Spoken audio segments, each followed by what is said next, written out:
5월 8일 날 최동욱 옵티머스 고문 만난 적이 있는 거는 뭐 인정하셨죠? 네, 뭐 만나서 네. 함께 했습니다. 옵티머스가 투자하는 광주 봉현물류단지에 대한 의견 교환은 없었다 이렇게 저는 말씀하셨습니다. 그 기억 없습니다. 열흘 만에 답을 안 해주면은 동의한 것으로 이견 없는 걸로 처리하겠다. 이렇게 처리하는 방법이 소위 공무원들이 얘기하는 패스트트랙입니다. 이 공문이 언제 나갔느냐? 5월 11일 날 나갔습니다. 5월 8일 날 옵티머스 고문 최동욱 전 검찰총장을 만나시고 나서 사흘 뒤에 공문이 나간 겁니다. 의원님 상식적으로 생각해 보십시오. 그날 낮까지 공무원들이 아무 반대 입장이어서 아무것도 안 하고 있다가 최 총장을 만나고 나니까 월요일 날 갑자기 1시에 서너 시간 만에 기한 문서 다 만들어 발송하는 게 가능하겠습니까? 그러다가 4월 28일 날 신청이 들어가고 5월 8일 날 최동욱 전 총장을 만나고 5월 11일 날 소위 패스트트랙에 따른 이 문서가 나갑니다. 제가 이 일 때문에 입장을 바꿨다라고 오늘 이 자리도 아니고 언론에 보도자료 내신 것은 그건 명예훼손에 해당될 수도 있습니다, 의원님. 그런 건 좀 안 해주시면 좋겠어요. 예.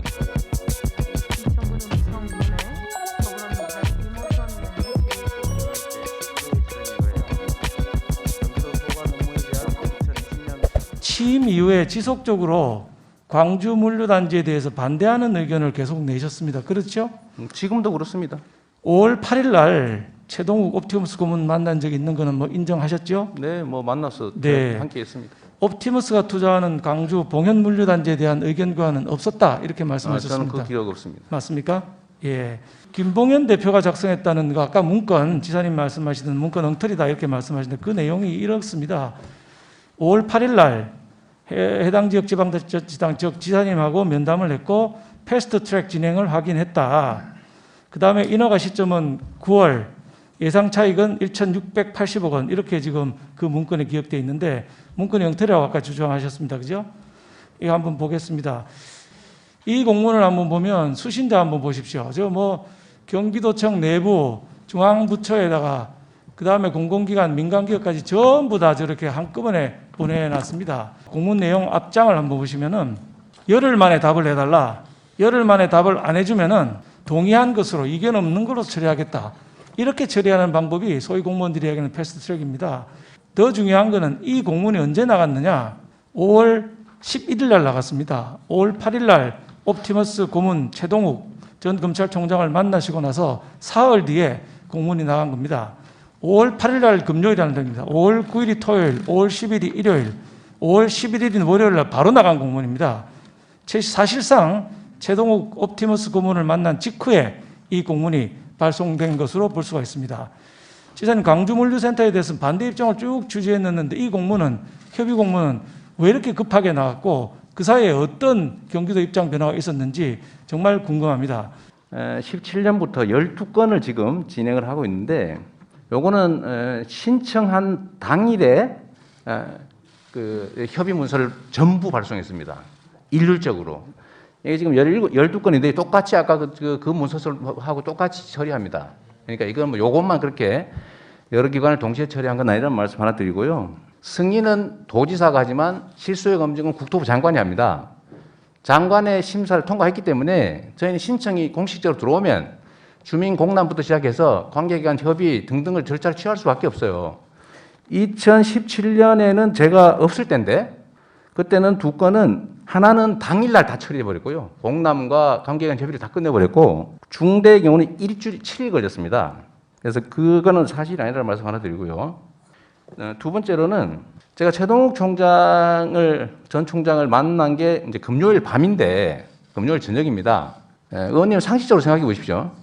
그날 낮까지 공무원들이 아무 반대 입장이어서 아무것도 안 하고 있다가 최 총장을 만나고 나니까 월요일 날 갑자기 1시에 서너 시간 만에 기한 문서 다 만들어 발송하는 게 가능하겠습니까? 이 봉현물류단지는 이미 접수한 4월 28일 날 접수되고 난 다음에 제가 최 변호사를 만나기 전에 이미 주민 공람을 들어갔고요. 그 전에 실무자들이 이 관련 기관 협의를 하려고 문서를 준비하고 있었어요. 발송한 날이 11일 월요일 오전이고 4월 59일 날 제가 최동욱 총장이 이런 부탁할 걸 예상을 해가지고 이걸 시켰다는 뜻은 아니실 겁니다. 봉현물류단지 부분에 대해서 그냥 사기꾼이라고 얘기를 하시고 사기꾼의 사기행위라고 칭호를 하셨는데 바로 이런 금융 사기에 이 봉현 물류단지 같은 그 사업의 프로젝트의 추진이 일종의 장식품이 돼가지고 사기를 더 용이하게 이루어진 겁니다. 그 부분은 동의하시겠지요, 그죠? 그죠? 그래서 이런 부분에 대해서 경기도라면은 제때 막아줬어야 되는데 그러질 못했다라는 부분이 있지 않나를 지금 저희들이 질문을 하는 겁니다. 사실은 진작에 끊었어야 될 이유들이 굉장히 많이 있습니다. 근데 그걸 안 끊고 이렇게 이어진 거는 이게 이해할 수가 없어요. 이게 지금 봉현 물류단지를 하려면 우선 땅이 있어야 될 거 아니겠습니까? 그죠? 그래서 광주에 채석장을 비롯해서 여러 필지에 땅이 있는데 하나는 처분금지 가처분이 돼 있고 하나는 또 임의경매까지 신청이 된 땅인데 그러다가 4월 28일 날 신청이 들어가고 5월 8일 날 최동욱 전 총장을 만나고 5월 11일 날 소위 패스트트랙에 따른 이 문서가 나갑니다.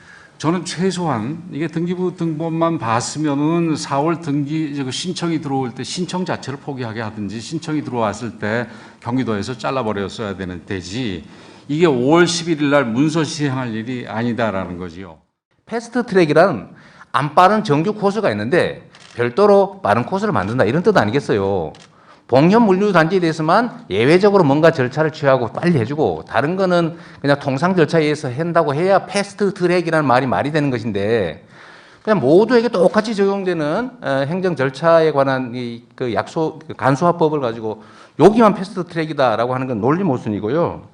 그 왜 10일 안에 대답하지 않으면은 동의한 걸로 간주한다는 조항을 썼냐 이런 말씀하시는데 봉현 물류단지에 대해서만 한 게 아니고 모든 관련된 물류단지 그 신청에는 다 똑같이 이렇게 카피해가지고 저도 말씀을 좀 드리겠습니다.